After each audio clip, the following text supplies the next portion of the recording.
Muy buenas noches, estimados televidentes. Muchas gracias por permitirnos llegar a sus hogares nuevamente en esta Guatemala convulsa por tantas noticias, por toda la corrupción que se ha descubierto, aunque ya se conocía mucho de eso, pero que se ha descubierto, la polémica también sobre el tema de la campaña electoral, y un poco hacia eso nos vamos a referir, esos temas de actualidad que se están viviendo en Guatemala.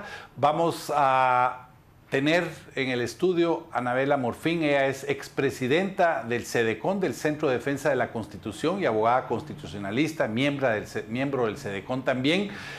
Con ella vamos a conversar sobre un tema que se ha vuelto preocupante, diría yo, y sobre el cual tenemos que alertar a la población, y es sobre todas esas voces que se están levantando de que es necesaria una reforma constitucional, peor en este momento. Así que vamos a hablar sobre lo que en realidad se debe hacer, sobre la ruta que hay, sobre las leyes, cuándo, lo que está pasando con la campaña electoral, que algunos opinan que debería suspenderse y postergarse la elección, sobre todos esos aspectos legales que estamos viviendo y que estamos escuchando a diario. Anabela, muchas gracias por estar con nosotros. Creo que es un momento bien oportuno tener una voz como la tuya que ayude a que los lectores y nosotros mismos, los periodistas y todas las personas, pues entendamos mejor qué es lo que está pasando. Tal vez el primer tema que quisiera tocar es el de la reforma constitucional. Resulta que ahora personajes como Alfonso Portillo, Lizardo Sosa, María David García y otros, Manuel Valdizón, hablan sobre la necesidad de reformar la Constitución. A mí me parece dos cosas. Primero, que no es el momento de hacerlo. Totalmente. Y segundo, que tampoco es necesario. Se está poniendo como que la Constitución es la responsable de todo, cuando nuestra Constitución no es mala. ¿Qué opinión tienes tú sobre eso, que has trabajado, leído y pues la conoces al dedillo? Bueno, realmente comparto la opinión que expresas en cuanto a que nuestra Constitución es una buena Constitución. Suelen los políticos, para justificar sus desmanes, atribuirle a la Constitución deficiencias para justificar sus propios actos. Creo que no es conveniente una reforma constitucional, menos en este momento y menos por quienes están en el Congreso de la República, que hemos visto que son personas que definitivamente nunca honraron la confianza que el pueblo tuvo en ellos al depositar en ellos sus votos. Es una constitución que tiene toda la estructura, tanto organizativa como normativa, que nos puede regir de una manera adecuada. Sí reconozco que hay parte que sí podría meritar una reforma, como lo relativo a las comisiones de postulación, que en fecha reciente vimos las deficiencias, pero volvemos a caer en el tema. El método no es el malo, son las personas que en un momento dado, aprovechándose de la posición en que se encuentran, transan, negocian y buscan nichos de poder para luego tener impunidad. No es la Constitución la mala. Bueno, de hecho, cuando se establece las comisiones de postulación, el espíritu es bastante sano. Claro. Es quitarles poder a los políticos en la selección de los magistrados y los jueces, de los magistrados y la Corte Suprema, y al mismo tiempo se le pasaba a la academia. Otra cosa fue que inmediatamente echa la ley, echa la trampa, y entonces se corrompió. Lamentablemente yo creo que no hay sistema perfecto. Efectivamente, lo que se buscaba es que, como la academia estaba alejada de la política, iba a tener más objetividad y responsabilidad en la conformación de las cortes, y que fue lo que ocurrió, que políticos inescrupulosos crearon universidades para tener cuotas de poder y luego contaminaron a otras universidades, como la Universidad de San Carlos, que finalmente tengo que reconocer que es mi alma mater, pero que se politizó de una manera horrorosa en los últimos 12 años.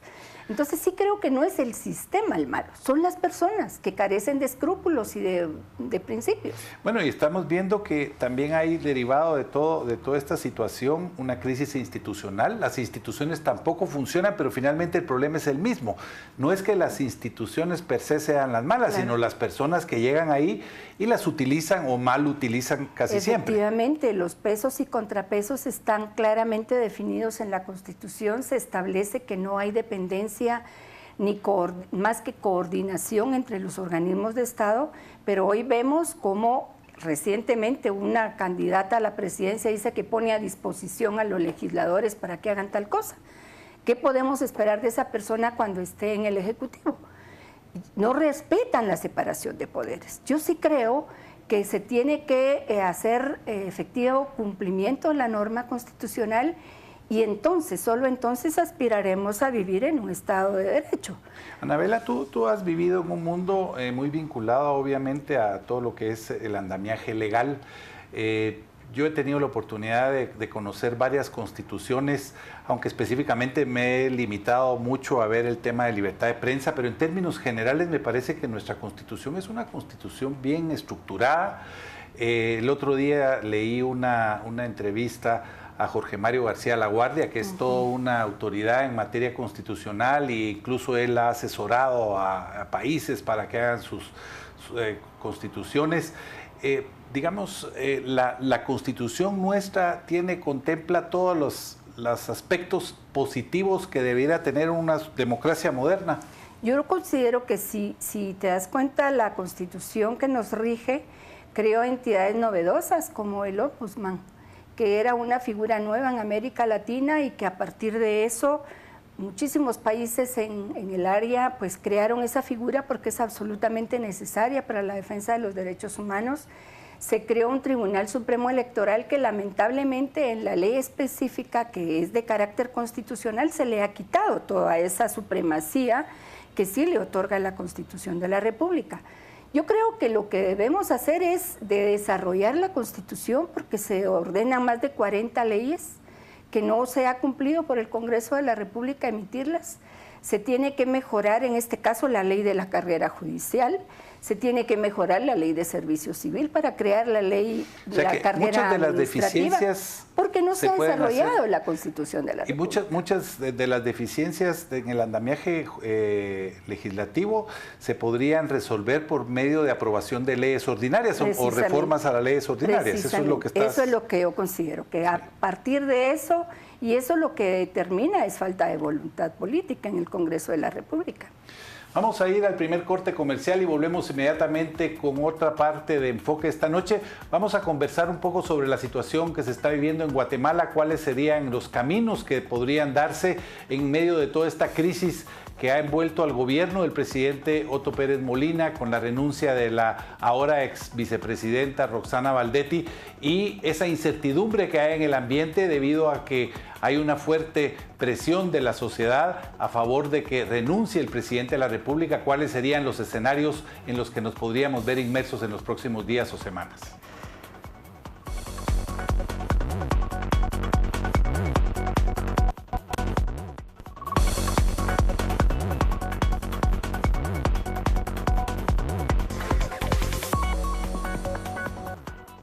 Estamos de vuelta con Enfoque esta noche tocando un tema de actualidad o varios temas de actualidad, toda esa crisis que estamos viviendo, las posibilidades o el peligro de que se intente una reforma a la Constitución y también vamos a hablar con Anabela Morfín sobre todo esto que está sucediendo. Bueno, el CEDECON, yo entiendo que sacó un comunicado, el Colegio de Abogados también se pronunció, la población en términos generales pide la renuncia del presidente y algunos aprovechan para decir, bueno, que renuncie el presidente y que se suspenda el proceso electoral.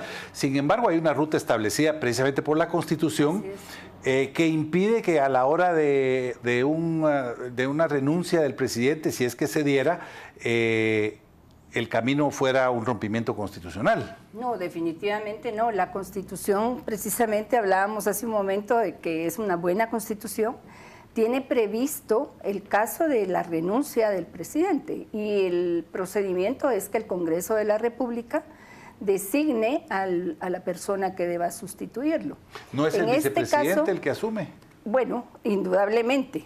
Y tendría que, en este caso, porque sí hay. Sí. Recordemos lo ocurrido en la época de Serrano, que fue el Congreso quien designó presidente y vicepresidente porque ambos se habían retirado. Sí. En este caso sería el vicepresidente quien asume la presidencia y se repetiría el procedimiento para que se elija a un vicepresidente. O sea, no habría rompimiento constitucional. Y lo que tendría que hacerse es continuar con el proceso electoral, llegar a elecciones así y el es. periodo igual termina el 14 de enero, el periodo Así constitucional. es, correcto, así es. Eso creo yo que es interesante porque en este momento se están tirando demasiadas cartas, por así decirlo, sobre la mesa.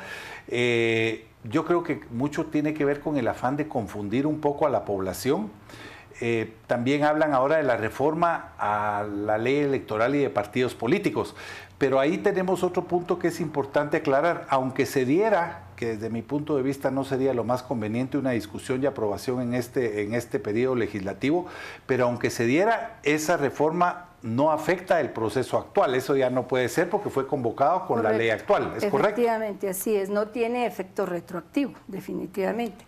Yo sí creo y disiento de lo que tú comentas en cuanto a que no sería conveniente que se hiciera en este periodo. Creo que el hartazgo de la población está dando pautas de lo que esperamos.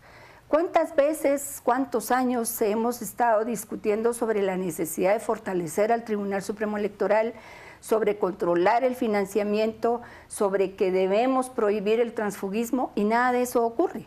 Yo creo que este es el momento para que el Congreso, los partidos políticos, los jefes de bancada se comprometan ante la población a emitir esa reforma a la ley electoral para que se regulen esos aspectos que son los que nos tienen totalmente hartos de ver los abusos y la falta de definición política de los políticos. Bueno, eso yo lo miraría bien en una democracia seria, donde los políticos son serios. Yo lo que me temo aquí, y lo ponía de un ejemplo en mi columna de crónica esta semana, diciendo que entregar a los políticos actuales, al Congreso actual, la reforma constitucional o la reforma a la ley electoral y de partidos políticos e incluso de otras leyes muy importantes, es como entregarle al ladrón las llaves de su casa. Pero bueno, ¿qué esperas de la siguiente legislatura si todos se van a reelegir? ¿Cuántos no se van a...? Bueno, ese es parte del problema. Vamos a contar con los mismos si seguimos las mismas reglas del juego. Ese es un punto muy fuerte a tu favor. Claro.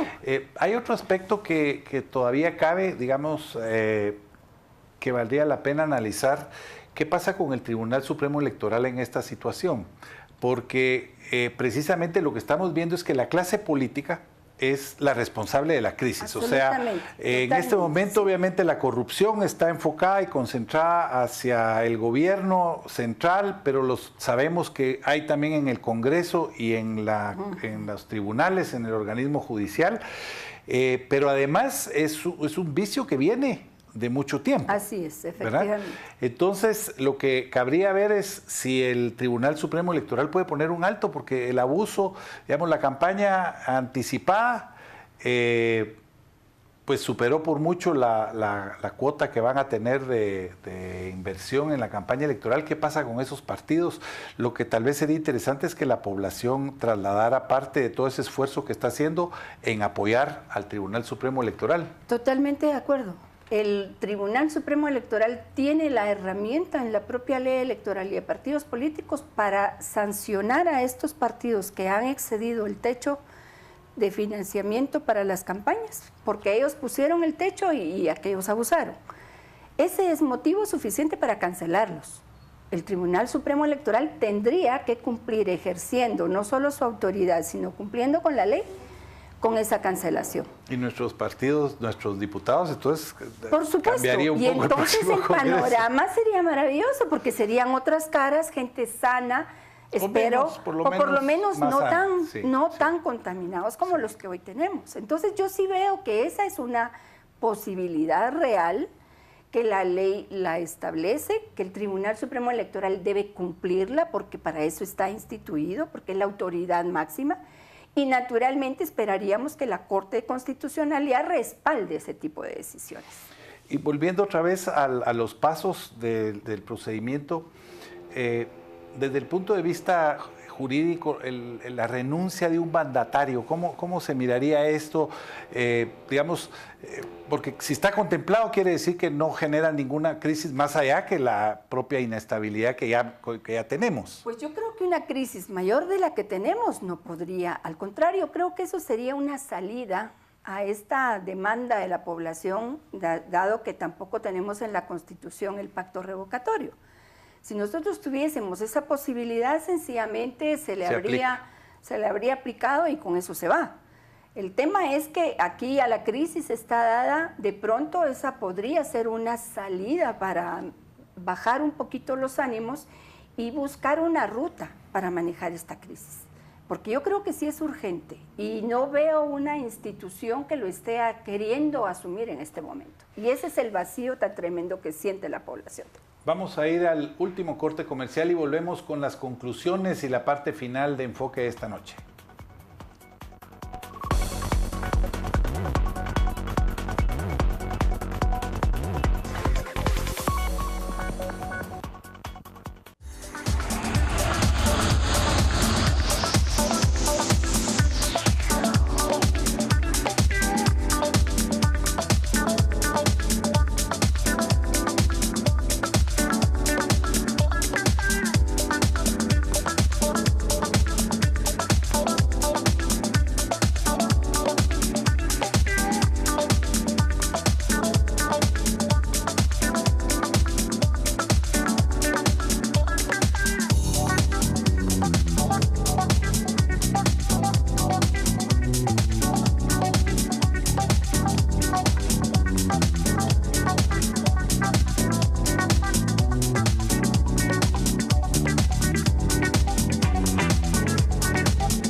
Estamos de vuelta con la última parte de Enfoque de esta noche. Les recuerdo que Enfoque es una producción de su canal Antigua con revista Crónica. Conversamos con Anabela Morfín. Anabela, nos quedan muy pocos minutos, pero creo que ha sido muy interesante toda esta conversación. Hay una institución que obviamente jugó un papel determinante precisamente hace algunos años, el 25, pues con la crisis de mayo que creó Jorge Serrano, la Corte de Constitucionalidad. Hasta ahora la Corte de Constitucionalidad ha estado evidentemente pasiva. Obviamente un magistrado sale para el cargo de vicepresidente, pero no es institucional, él no llega por ser miembro de la Corte. ¿Qué rol y qué papel puede o debe tomar una Corte de Constitucionalidad en medio de esta crisis en donde vemos que ninguna persona ni ninguna institución ha asumido un liderazgo pleno? Yo creo que si le diéramos, por ejemplo, viabilidad a lo que conversábamos en el segmento anterior, la Corte de Constitucionalidad juega un papel determinante, porque indudablemente tendría que refrendar las decisiones del Tribunal Supremo Electoral en materia electoral, que al final de cuentas nos permitiría no solo hacer que se cumpla la ley y sancionar a los partidos políticos que han incumplido con los términos que se le impusieron, nos permitiría también sanear el Congreso, y lo cual no es poca cosa. Y además tenemos que recordar que la Corte de Constitucionalidad tiene dentro de su función esencial la defensa del orden constitucional. Tendría que cumplir con su función. Esperamos que así lo haga. Y obviamente pues las leyes son letra muerta y es lo que tiene que seguirse, pero hemos visto una expresión popular muy significativa que no vimos nunca en la época democrática del 86 para acá, porque aún en esa crisis de Jorge Serrano la gente no salió así con esa espontaneidad y con esa fuerza a las calles. Hubo sectores que asumieron ese papel de liderazgo. ¿Cómo se siente eso en el ambiente y cómo puede reforzar el camino de la legalidad? Yo creo que realmente fueron dos crisis, pero totalmente distintas, porque en aquel momento sí hubo participación, pero fue la sociedad civil organizada porque fueron los representantes de ellas los que llegaron a conformar la instancia nacional de consenso, y a partir de eso se fue haciendo una determinada ruta. En este caso es la población la que se empodera, ejerce ciudadanía y exige sus derechos. A mí me parece fabuloso. A mí me encanta más esta. Creo que estamos despertando y eso es bueno, porque yo creo que en primer lugar los jóvenes, que son mayoritariamente los que están participando y motivando a través de las redes sociales, se están empoderando y están tomando conciencia de que si no participan, su futuro está condenado. Y yo creo que eso es lo más importante de todo este proceso. En esta conversación, pues tú y yo hemos coincidido en casi todo, salvo en el momento de cuál es el momento ideal para discutir algunas reformas, pero como el tema fundamental y principal es el tema de la reforma constitucional. A mí realmente es algo que me preocupa muchísimo porque he visto los discursos que se han venido repitiendo y obviamente meter eso en este momento es un gran distractor. Totalmente. Pero aparte el riesgo de que efectivamente se pueda avanzar las reformas constitucionales precisamente derivadas de la crisis de 1993, pues tuvieron cosas buenas, pero como se hicieron en medio de una crisis, el resultado tampoco fue el mejor, ¿verdad? Claro. Entonces, tal vez a lo que sí podemos concluir es que reformar a la Constitución en primer lugar es innecesario y aparte en este momento absolutamente... Más que todo porque hay un riesgo de determinados sectores que no se conformarían con una reforma en el Congreso, con estos diputados, sino que están hablando de una Asamblea Nacional Constituyente. Tú sabes en dónde empieza, pero no dónde termina. Y entonces nos va a salir un camello con cabeza de rana o qué sé yo, algo por el estilo. Y ese es mi punto. Yo creo que la Constitución nos permite salir de la crisis, nos permite trabajar y fortalecer un sistema y cambiar un sistema de partidos políticos que finalmente es la causa de todos nuestros males. Y eso se puede con una ley de rango constitucional como la ley electoral y de partidos políticos. ¿Y cómo ves tú, para terminar, el rol que ha tenido cada una de las instituciones, la prensa, los profesionales, la sociedad civil organizada, que ahora ha estado muy silenciada? Sí. Digamos, ¿cómo miras tú a cada uno de los protagonistas de antes? Yo esperaría más contribución de ellos, porque realmente lo que pasa es que también hubo una estrategia del gobierno central de cooptar a muchos entes de la sociedad civil para neutralizarlos. Eso es un poco quizá lo que estamos viendo, esas ausencias. Pero sí creo... Que tampoco es solo este gobierno, porque viene eso lo vemos desde varios los gobiernos anteriores. Que contrataban, involucraban al gobierno, a los líderes para callarle la boca. Y esa es una pena, porque al final de cuentas genera que el tejido social se rompa, ¿verdad? Pero sí creo que es importante que se eleven voces, por ejemplo, de la academia, yo no las he escuchado, los colegios profesionales tampoco. Recientemente, ayer, el Colegio de Abogados, pero la Asamblea de Colegios Profesionales no ha dicho, esta boca es mía, y esas son las instituciones que, conforme con la Constitución de la República, les corresponde también orientar. El papel de la prensa me parece bastante, que ha contribuido muchísimo, aunque deploro definitivamente el papel de los canales que están a través del control que se hizo de las concesiones ejerciendo un monopolio, porque indudablemente es la televisión abierta que ha hecho mutis total ante las expresiones populares, dando una imagen de normalidad cuando no la hay. Eso sí me parece muy criticable, engañoso, y creo que ese tema debe revisarse en particular. Bueno, mira, ese tema que has sacado es muy interesante. En la última manifestación en la Plaza Central, la gente, el pueblo que estaba ahí, sacó a las unidades móviles de los canales 3, 7, 11 y 13, precisamente porque no han cubierto de una manera adecuada el movimiento civil. No han sido objetivos, han ocultado información y eso es imperdonable. Y finalmente, ya el último tema, ¿cómo afecta todo esto a la campaña electoral? ¿Qué debería hacer la gente? Porque creo que una de las cosas positivas es que esto nos está creando una conciencia social, podríamos decir, y cuando hablamos de conciencia social es conciencia de la sociedad por la problemática nacional y que también están abriendo los ojos a esa crisis que deviene de los partidos políticos. Pues yo creo que en realidad sí es una cuestión muy positiva, porque en primer lugar se empieza a discernir sobre las calidades éticas, morales, los antecedentes de los candidatos, y eso indudablemente hace que el voto sea más razonado. También, sí. Se da la oportunidad también a otras personas que quieren ejercer una actividad política, pero que por falta de oportunidad de estos partidos grandes no la han tenido. Yo creo que es válido que tengan también la oportunidad, pero lo que a mí me preocupa es que nadie habla de sus planes de gobierno. Son cancioncitas y cosas tontas las que le dan y le lanzan a la población en lugar de decir cuáles son sus compromisos. Obviamente, no promesas que tengan solamente el ánimo de engañar, ¿verdad? Que sea una cuestión objetiva y que se tenga como compromiso el cumplirlas al llegar al poder.